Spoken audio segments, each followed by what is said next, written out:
आज बात करूंगा सौरमंडल के बारे में और मात्र एक वीडियो में आपको सोलर सिस्टम की संपूर्ण जानकारी बताने वाला हूं। ठीक है, तो इस वीडियो को आप शुरू से लेकर एंड तक जरूर देखें। सोलर सिस्टम या सौरमंडल। ठीक, तो आगे बात करते हैं इसके आखिरकार सौरमंडल क्या है। तो पहले उसको देखेंगे सौरमंडल क्या होता है। तो सौरमंडल यानी कि सौरमंडल में एक केंद्रीय सूर्य और अन्य ग्रह जो उसके चारों ओर परिक्रमा करते हैं को सम्मिलित किया जाता है। इसको ही क्या कहते हैं? सौरमंडल कहते हैं। यानी कि सूर्य का परिवार सौरमंडल कहलाता है। सूर्य का जो परिवार है यानी सूर्य यहाँ पे है, उसके आसपास जितने भी ग्रह यहाँ पे चक्कर लगाते हैं, इसी का परिवार क्या कहलाता है? सौरमंडल कहलाता है। इतना तो आप समझ गए होंगे। और ये देख लेते हैं, यहाँ पे फिगर बना हुआ है। जैसे कि यहाँ पे यह सूर्य है, इसके बाद ये बुध है, बुध के बाद शुक्र है, पृथ्वी है, मंगल है, इसके बाद बृहस्पति है, और शनि है, अरुण है, वरुण है। तो इसके जी कभी क्या सभी क्या है? परिवार ही तो माने जाएंगे। ठीक है, और ये इसका फिगर देखने के बाद अब आगे चलते हैं, सौरमंडल के बारे में पढ़ते हैं। पहले दो चार आने सौरमंडल 8 ग्रह हैं, उपग्रह हैं, क्षुद्र ग्रह हैं, धूमकेतु हैं, आदि से मिलकर बना है हमारा सौरमंडल। ठीक है, तारा तारा क्या होते हैं? वैसे खगोलीय पिंड जो आकार में बड़े तथा गर्म होते हैं, उन्हें हम क्या कहते हैं? तारा कह देते हैं। अच्छा, इनका अपना ऊष्मा तथा प्रकाश होता है। तारों का क्या होता है? अपने ऊष्मा भी होती है, प्रकाश भी होती है। इनका निर्माण गैसों से होता है, जैसे कि सूर्य। सूर्य भी क्या एक तारा है जिसका निर्माण गैसों से हुआ है। गैसें कौन कौन सी हैं? हीलियम और हाइड्रोजन। ठीक, और आगे बात करते हैं अपने अगले टॉपिक की। अगला टॉपिक है ग्रह क्या है? प्लैनेट बोलते हैं इसको अपन।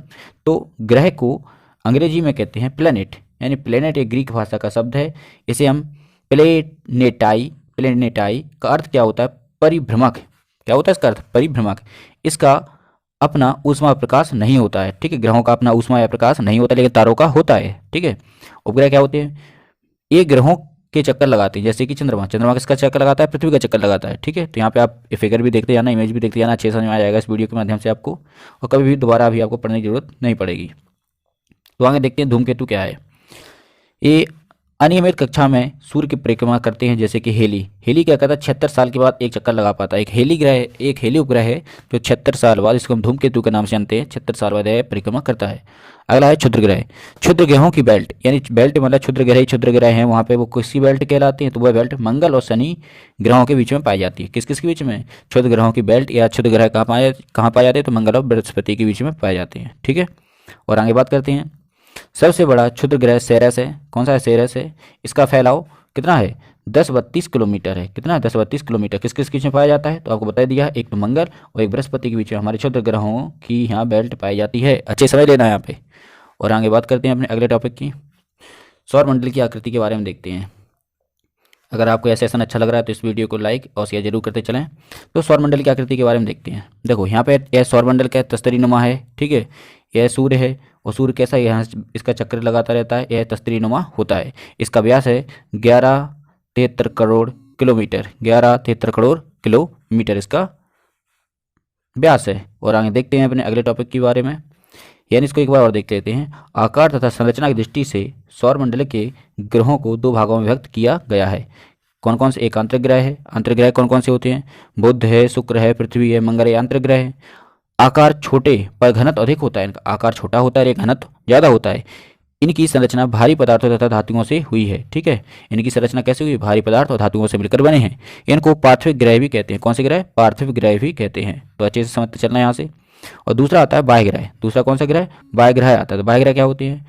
बृहस्पति, शनि, अरुण और वरुण, इनको हम कहते हैं बाह्य ग्रह। आकार बड़े होते हैं, घनत्व कम होता है। इनका निर्माण हाइड्रोजन, हीलियम और हाइड्रोजन यौगिक जैसे मीथेन, अमोनियम से हुआ है। इनको हल्की गैसें भी कहते हैं। कैसे?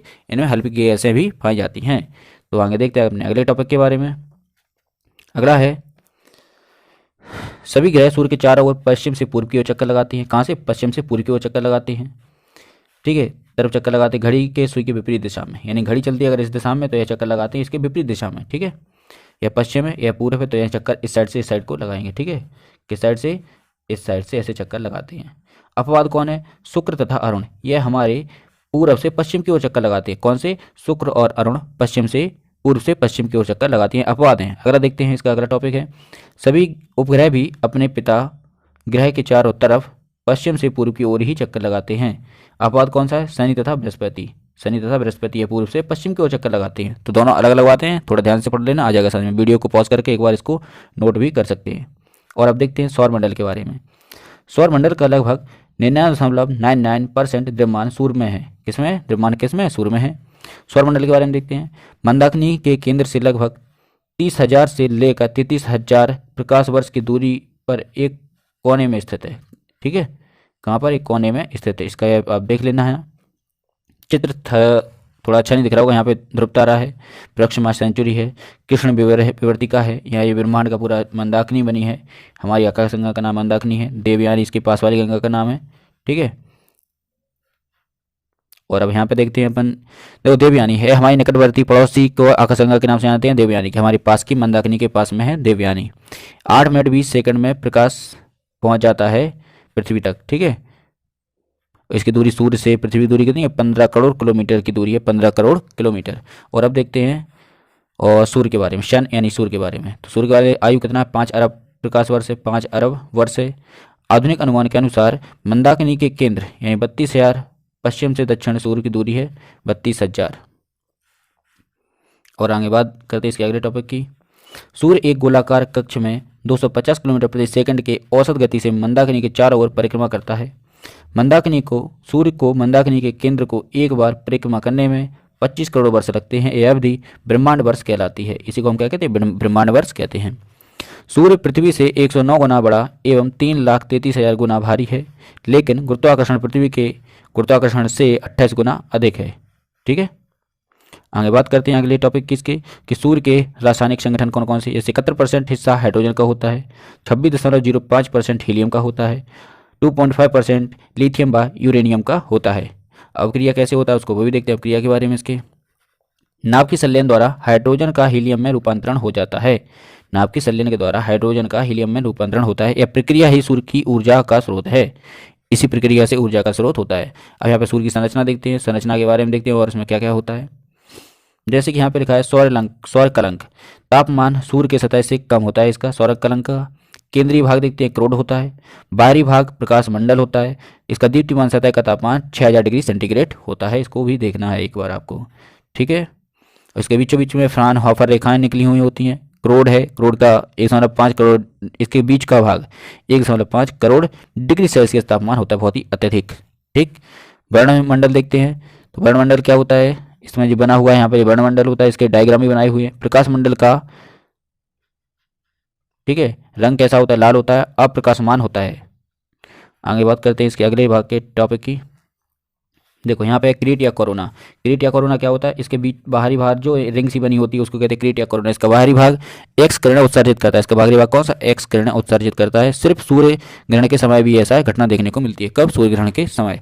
और इसकी अब देखते हैं सौर ज्वालाएं जो यहाँ पे उठती हुई दिखाई देती है। बाहरी भाग से उठने वाली लपटों को हम सौर ज्वालाएं कहते हैं। ठीक है, और देखते हैं अपने अगले टॉपिक के इसकी क्या है अगला टॉपिक। अगला है सौर पवन। सौर पवन क्या होती है? सूर्य के कोरोना से निकलने वाली प्रोटॉन्स की धारा को हम सौर पवन कहते हैं। सौरमंडल के पिंड देखते हैं कौन कौन से हैं। अंतर्राष्ट्रीय खगोलीय संघ ने प्रायः सम्मेलन 2006 में आकाशीय पिंडों को 3 वर्ग में विभाजित किया था। कितने वर्गों में? 3 वर्गों में। पहला है परंपरागत ग्रह। परंपरागत ग्रह कौन होते हैं? जैसे बुध है, शुक्र है, पृथ्वी है, मंगल है, बृहस्पति, शनि है, अरुण है तथा वरुण। इन्हें हम क्या? परंपरागत स्रोत कहते हैं। लेकिन इसके अलावा और भी हमारे ग्रह हैं, जैसे कि इन्हें हम बौने ग्रह या क्षुद्र ग्रह के नाम से जानते हैं। तो वह हैं प्लूटो, चेरॉन, शेरस, ये हमारे बौने क्षुद्र ग्रह हैं। अगला है लघु पिंड। कौन कौन से होते हैं? लघु पिंड में उपग्रह आते हैं, धूमकेतु आते हैं एवं अन्य पिंड भी इसके अंतर्गत आ जाते हैं। अब बात करते हैं इसके अगले या प्लूटो के बारे में बात करते हैं। तो प्राग सम्मेलन 2006 में ही प्लूटो को सौरमंडल से बाहर का ग्रह माना गया है। कब? 2006 से ही इसको हटा दिया गया था ग्रह की श्रेणी से। इसमें ग्रह के लिए नई परिभाषा दी गई। वे आकाशीय पिंड सौरमंडल के ग्रह माने जाएंगे जो अपनी निश्चित कक्षा में सूर्य की परिक्रमा करते हैं तथा अन्य ग्रह की कक्षा का अतिक्रमण नहीं करते हैं। इसे हम कहते हैं ग्रह का डेफिनेशन। लेकिन यम या प्लूटो को देखते हैं। प्लूटो को ग्रह की श्रेणी से निकालने जाने वाले निम्न कारण यह है कि नंबर 1, आकार में चंद्रमा से छोटा होना। ठीक है, कक्षा का वृत्ताकार नहीं होना। तीसरा, अरुण नेपच्यून की कक्षा का अतिरिक्त अतिक्रमण करता है, यानी काटता है उसको भी अलग से। यानी ऐसे इसके दो जो यम है, इसकी रिंग है अरुण की, तो इसको ऐसा ही काटता हुआ प्रतीत दिखाई देता है, इसलिए इसको प्लूटो को ग्रहों की श्रेणी से हटा दिया गया है। ठीक है, इतनी बात इसको ध्यान रखने वाली है। अब आगे देखते हैं आगे टॉपिक क्या है इसका। आकार के अनुसार बड़े से छोटा ग्रह यानी ग्रहों का क्रम, यानी सबसे पहले बृहस्पति आता है, पता ही होगा। शनि है, अरुण है, वरुण है, पृथ्वी है, शुक्र है, मंगल है और इसके बाद बुध है। ठीक है, सूर्य से बढ़ती दूरी के अनुसार ग्रहों का क्रम कैसा होता है? तो यानी बुध, शुक्र, पृथ्वी, मंगल, बृहस्पति, शनि, अरुण और वरुण, ये बढ़ते हुए क्रम में है सूर्य से बढ़ती हुई दूरी के हिसाब से। और अब बात करते हैं बुध के बारे में। बुध को कहते हैं इंग्लिश में मरकरी। सूर्य के करीब होने के कारण ये ग्रह सूर्य की परिक्रमा सबसे कम समय में लगाता है। आकार में सबसे छोटा ग्रह है। इसका कोई उपग्रह नहीं है, तो क्वेश्चन यहाँ से भी आ सकता है। इसका कोई वायुमंडल नहीं है, इसलिए तापांतर अधिक पाया जाता है। दिन में तापमान 467 डिग्री सेंटीग्रेड और तथा रात में -180 डिग्री सेंटीग्रेड हो जाता है। यहाँ पे बुध को आप यहाँ पॉज करके सभी पॉइंटों को नोट भी कर सकते हैं, क्योंकि यहाँ से क्वेश्चन काफ़ी आते हैं और बने भी हैं। अब दूसरा देखते हैं शुक्र के बारे में। शुक्र को कहते हैं वीनस। आकार लगभग पृथ्वी के समान है, इसी कारण पृथ्वी की बहन कहते हैं। ठीक है, शुक्र को पृथ्वी के सबसे निकट ग्रह है, जिसका कोई उपग्रह भी नहीं है, इसका भी कोई उपग्रह नहीं है। इसे भोर का तारा या संध्या या सांझ का तारा कहते हैं, क्योंकि सुबह में पूर्व की ओर दिखाई देता है, शाम में पश्चिम की ओर दिखाई पड़ता है, इसलिए इसको सांझ का तारा और भोर का तारा के नाम से भी जाना जाता है। और अब बात करते हैं अपने अगले टॉपिक की। अगला भी देखते हैं इसका कि सर्वाधिक गर्म एवं सर्वाधिक चमकीला ग्रह है। ठीक है, सर्वाधिक गर्म एवं सर्वाधिक चमकीला ताप हैगा, इसका ताप है 48 डिग्री सेंटीग्रेड। ठीक है, ताप अच्छा है इसका 48 डिग्री सेंटीग्रेड। परिक्रमा पूर्व से पश्चिम की ओर करता है। सर्वोच्च बिंदु इसका मैक्स बेल है, बीटा माउंटेन पर स्थित है। इसका कौन सा? बीटा माउंटेन पर स्थित है। और अब देखते हैं पृथ्वी के बारे में। यह हमारी ये पृथ्वी यानी अर्थ, तो अर्थ यानी पृथ्वी का एकमात्र उपग्रह है, जिसका नाम है चंद्रमा या चांद कहते हैं, मून कहते हैं। इसका देखते हैं आंतरिक ग्रहों में सबसे बड़ा होता है। सौरमंडल का एकमात्र ग्रह जहाँ जीवन है। जल की उपस्थिति के कारण नीला ग्रह भी कहते हैं। इसका एकमात्र उपग्रह चांद है। सूर्य के बाद पृथ्वी से निकटतम तारा प्रक्सिमा सेंचुरी है। यह लगभग कितने प्रकाश वर्ष है? 4.5 प्रकाश वर्ष की दूरी पर स्थित है। ठीक है, और इसका यहाँ पे आप इसका फिजिकली एक डायग्राम भी देख सकते हैं। ठीक है, इसकी कक्षीय झुकाव इतना है 66.5 डिग्री और इसका अक्षीय झुकाव है 23.5 डिग्री। इसको भी आप एक बार बना सकते हैं फिगर को। और अब देखते हैं चंद्रमा के बारे में। किसके बारे में? चंद्रमा के बारे में एक बार देखते हैं। तो बात करते हैं चंद्रमा के बारे में, मून के बारे में। ठीक, ये हमारा चांद मामा है, तो इसके बारे में देखते हैं। इसको देखते हैं एलेनोलॉजी, नाम है एलेनोलॉजी या सेलेनोलॉजी, सॉरी क्या है इसका नाम? सेलेनोलॉजी। विज्ञान की वह शाखा जिसमें चंद्रमा की आंतरिक स्थिति व सतह का अध्ययन किया जाता है, उसे हम सेलेनोलॉजी कहते हैं। यानी कि चंद्रमा के अध्ययन को हम सेलेनोलॉजी बोल सकते हैं। ठीक, और आगे बात करते हैं इससे अगले टॉपिक की। शांत सागर क्या होता है उसको भी देखते हैं। शांत सागर के बारे में देखते हैं कि क्या है इसमें। यह चंद्रमा का पिछला व अंधकारपूर्ण भाग है, जो एक सतह का धूल का मैदान है। पहला देखते हैं, चंद्रमा को जीवाश्म ग्रह भी कहा जाता है, क्योंकि यह पृथ्वी की सतह लगभग 4.6 अरब प्रकाश वर्ष आयु का है। इसका सर्वोच्च शिखर लिबनीट्ज पर्वत 10,668 मीटर है। पृथ्वी से चंद्रमा का 59% भाग ही दिखाई पड़ता है। अब इसमें आता है अपभू, एक आता है उपभू। तो अपभू और भू को देखते हैं क्या क्या होते हैं। ऐसी पृथ्वी है, पृथ्वी हमारी ऐसी चक्कर लगाती है। ठीक है, ऐसे चक्कर लगाती है पृथ्वी का चंद्रमा। तो पृथ्वी से अधिकतम दूरी कितनी है? इतनी हो जाती है। और पृथ्वी से न्यूनतम दूरी कितनी हो जाती है? इतनी आ जाती है। तो इसको भी आप यहाँ पे एक बार नोट डाउन कर लेना। दोनों आप डेटा और नोट देखते हैं। नोट में क्या लिखा है? जब चंद्रमा का प्रकाशिक भाग प्रतिदिन बढ़ता है तो शुक्ल पक्ष पड़ता है। जब चंद्रमा का प्रकाशित भाग प्रतिदिन घटता है तो उसे हम कृष्ण पक्ष कहते हैं। तो दोनों बातें अच्छे से याद करना। बढ़ता कब है? जब चंद्रमा का प्रकाशिक भाग बढ़ता है तो शुक्ल पक्ष आता है, जब घटता है तो कृष्ण पक्ष आता है। चंद्रमा पर वायुमंडल नहीं है, चंद्रमा पर वायुमंडल बिल्कुल भी नहीं है। और अब देखते हैं कुछ महत्वपूर्ण तथ्य भी देख लेते हैं चंद्रमा के बारे में और भी सब चीज़ों के बारे में। तो देखो कुछ महत्वपूर्ण इंपॉर्टेंट तत्व कौन से हैं। पृथ्वी से औसत दूरी इतनी है 3,084,365 किलोमीटर। व्यास है इसका 3,473 किलोमीटर।